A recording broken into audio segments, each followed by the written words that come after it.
You need Please help me, I'm Amanda Berry.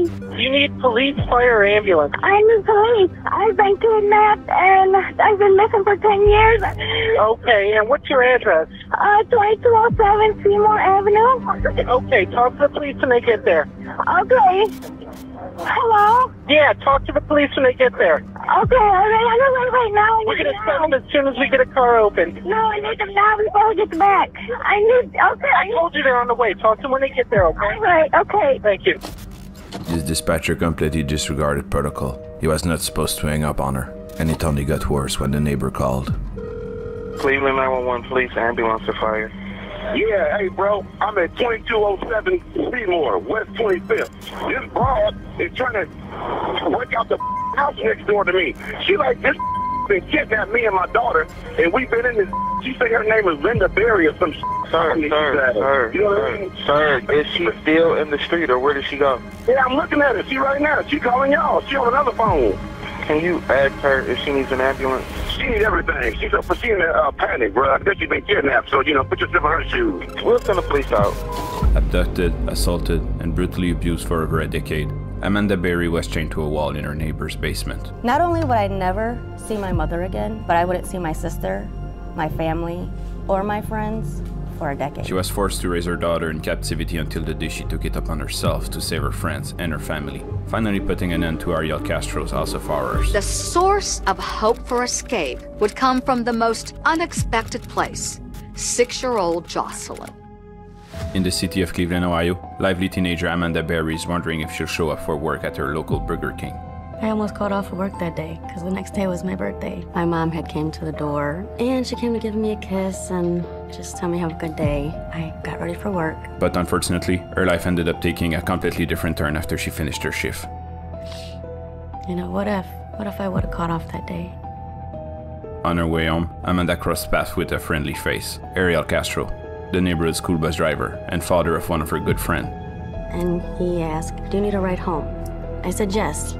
It's a friend's dad. And he's like, well, she's at my house. Would you like to go see her? I said, yeah, sure. I haven't seen her in a while. Without any suspicion, Amanda agreed, as it's been a while since she had seen Ariel's daughter. She got into his car and followed him into his home once they arrived. So he started showing me around the house, and I never got back out. Inside, they headed towards the basement, and she noticed that an unknown woman was watching TV in one of the rooms, but didn't think much of it. Ariel went on to say that she was only renting the room and living there as a roommate. Further down the basement, Ariel claimed that his daughter was taking a bath. At this point, Amanda was probably starting to notice how weird the situation was, as all the windows were nailed shut and tinted black. When he took me to the next bedroom, it was just really dark in there, and he told me to hold on my pants. From there, I knew, this was not gonna be good. Afterward, he chained her up to the wall by the stomach, tied her limbs together with duct tape, strapped a motorcycle helmet on her head, and turned up the radio at max volume to cover up her screams. And at the same moment, she noticed that Michelle Knight, the girl she saw in the other room, was also chained to the wall. He just left me there. He shut the lights off, and I just started screaming and crying, and somebody, please help me. The police were dumbfounded. To them, she truly disappeared without a trace. Amanda Berry, when she first went missing, her mother, LaWanda Miller, was on the TV pleading for her return. My daughter should not be kept off the news like that, but it's just so frustrating. Soon after that, Castro called her mother with her phone. What did you say to him? I said, please let me talk to her. Let me hear her voice. Just let me know she's there. Let me know she's okay. Silence, and then he hung up on me. Police started trying to track that phone, and that was one of the first cases of trying to track a phone like that. The intelligence and the information we have indicated that Amanda's phone was used in about a 30-40 block area. We spent about a week around the clock hoping that this phone would be used again. But Castro knew better. To avoid any suspicion, he took part in the civilian search party and even attended the public vigils that were organized by Amanda's family. How much of a monster are you? You could go to that girl's parents and say, I've been looking day and night, I can't find her. One weird detail at the time was the disregard from the police towards Castro's divorced wife, Grimilda. 2 years into the case, she attempted to get him arrested on various charges. She wasn't aware of the kidnapping, but went through a similar situation herself in the past. He beat my sister, he stomped on her head, he kicked her in the stomach. So before the girl, she was the one being chained up in the basement. And once they got divorced, he started to frequently abduct his own daughter from Grimilda's house. Every time one of these crimes were committed, she contacted the police, but Castro never got arrested. My understanding from the records is that she suffered a broken nose twice. She had broken teeth and she otherwise was abused, but they were never followed through as a conviction. The violence of his outburst towards her ultimately ended up killing her. She developed an inoperable brain tumor following all the head injuries she suffered from him. None of these claims were followed. Castro never had to pay for his crimes towards Grimilda. But Amanda, determined to record Castro's abuse, kept a secret diary filled with hidden codes. For example, X meant that she had been raped, sometimes up to 5 times a day. I would always write these numbers at the top of the pages because I felt like, one day maybe authorities will get to read it and he'll be punished for what he did. 3 years into the case, the whole house was turned into a dungeon. It was a veritable house of horror, from the basement all the way up to the 2nd floor. Amanda, Michelle, chained up. I was so scared that I was gonna die. I didn't think that I was gonna ever make it home. At this point, Castro kidnapped a 3rd girl, 14-year-old Gina de Jesus. He kept them starving and prevented them access to basic care. It was all boarded up. The doors were nailed to the front windows. The bolts holding the doors against the windows were sheared off, and this may look like a normal window from the outside, but every glass panel was actually replaced with high-grade plexiglass. And since Castro extended the dungeon to the whole house, each of the girls now had their own room with a TV. The news comes out like 5:30 now, so day after day, I watched a lot of TV. And after the kidnapping of Gina, the police finally made the connection between the cases. And there was even an episode of America's Most Wanted dedicated to them. Amanda Berry vanished on April 21st, 2003. 14-year-old Gina de Jesus left school. She never made it home. In this episode, Luana was heavily featured, and this gave Amanda's hope. And I said, I'm gonna make it home to you. As long as you fight, I'm gonna fight. For 3 years, Luana Miller fought hard to find Amanda. The holidays are coming and going, and my baby ain't home. Is she out there? Is she laid somewhere?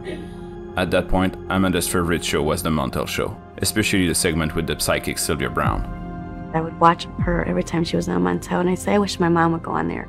And then she could tell my mom that I was alive and that I'm okay. The case started to catch a lot of attention from the media, and eventually, Luana was invited to meet Sylvia Brown and ask her about her daughter.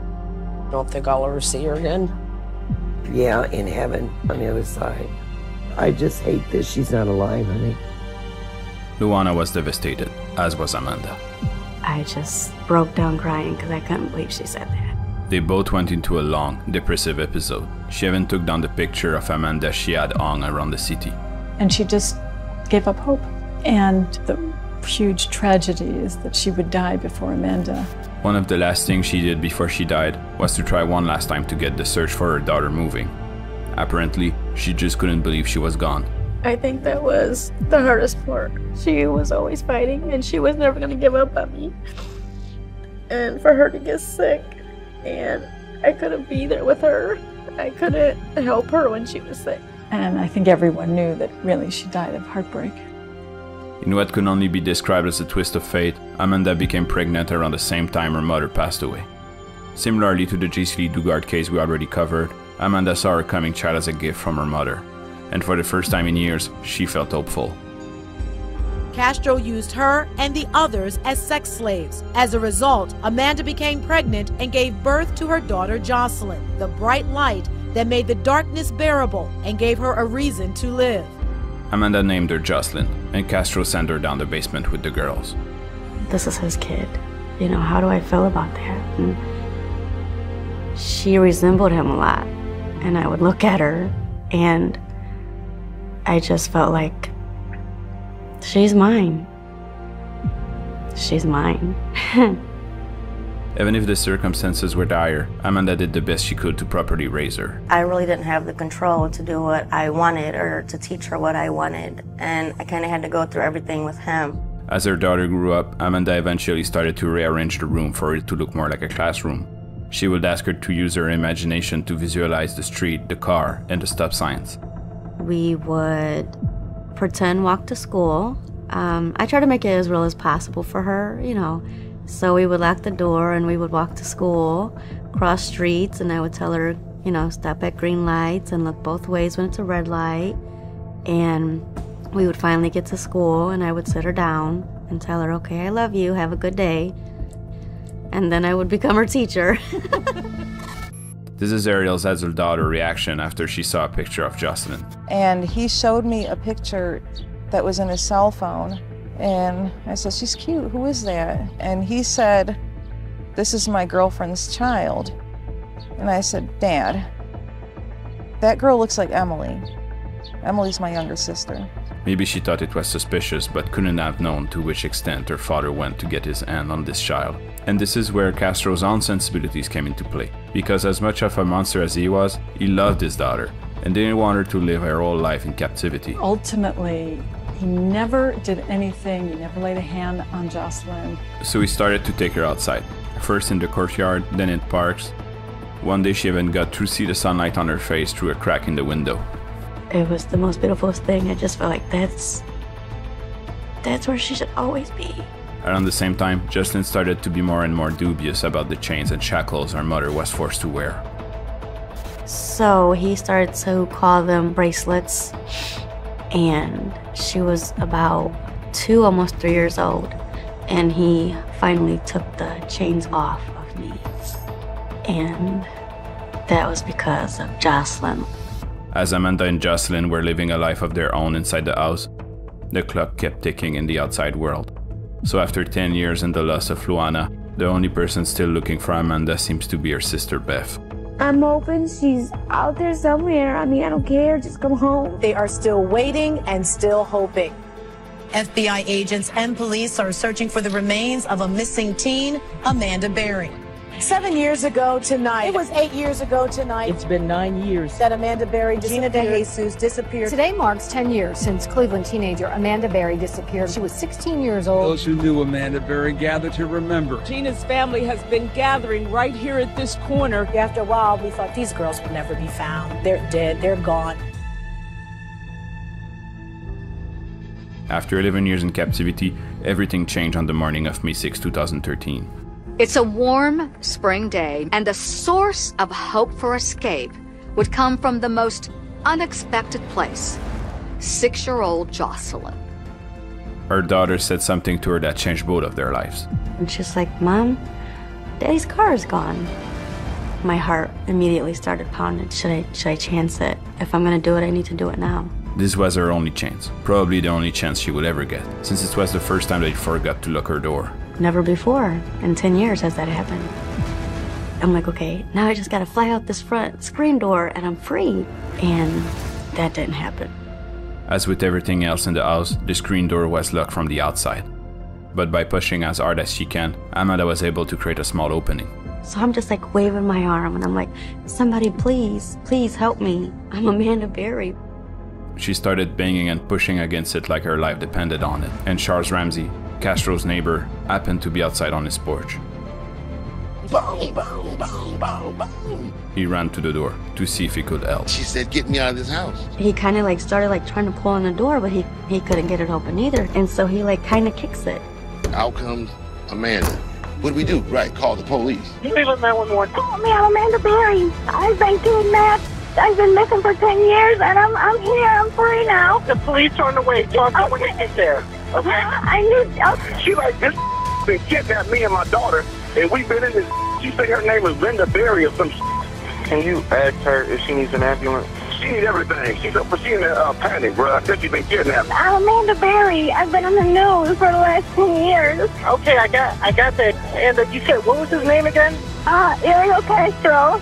And what's he wearing? I don't know, because he's not here right now. That's why I got away. Ariel Castro. Female, that's her name is Amanda Berry. This might be for real. I was terrified. And just because there's people on the street doesn't mean that he wouldn't hurt me. Now, we both calling 911. She deal with a moron. Me too. The woman was like, oh, hang up and wait for the police. Hey, Amanda Berry is right in front of me right now. Wait a minute, I thought this girl was dead. Amanda Berry, that don't ring no damn bells, you being a cop and all? She was thin, pale. And I told her, we've been looking for you for a long time. The police on site couldn't believe they were still alive after all these years. It was just like getting smacked in the face, like, holy cow, she's still alive. Then she gives us, well, there's 2 more girls in the house. We found them. We found them. Once I saw that, I'm like, you know, this is it. I think we're free now. After the rescue, Amanda pulled out a flyer and explained to the police that she held to it for years. And then she said, I smell it sometimes because my mother was holding this flyer. Breaks your heart. Sorry. After all this time. Once her sister Beth arrived on site, Amanda was overwhelmed and she jumped in her arms. She was just really skinny and short hair, but she was still beautiful. After they were rescued, the police searched the whole house and found a confession penned by Castro himself. But to be sure that he would stay in jail, they needed more than that. And this is where Amanda's diaries came into play. She took note of every time he moved one of the girls around the house, as each of these movements counted as another kidnapping. Each and every time he raped her has also been marked down in the corner of the page. Because of the diaries, the police were able to charge him on 977 counts, including 446 counts of rape and 512 counts of kidnapping. Not master, I'm one person. I am just sick. I have an addiction. I simply kept them there without being able to leave.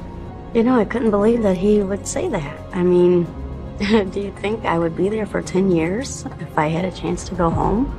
No, that's why you had chains on me. For 10 miserable years, they survived, but Ariel Castro lasted just 1 month and 1 day in prison before apparently taking his own life. In his journal, he cited the consistent harassment and abuse he was suffering by other inmates as the main reason behind his decision. Even if 11 years of her life were stolen from her, Amanda found joy in the only good thing that came out of it, her daughter Jocelyn. I just never want her to feel that she's not here for a special reason. She's here because she's special, and I just want her to know that. Today, Amanda is saving lives by carrying on Luana's legacy. I push every day more and more and continue my mom's work. She fought so hard for me while I was gone. I'm working with a local news station for missing children, adults in our area. I'm Amanda Berry, and I've made it my personal mission to help police find missing people. I want to do something that means something to me. I'm just a regular person, and I want to make the world a better place.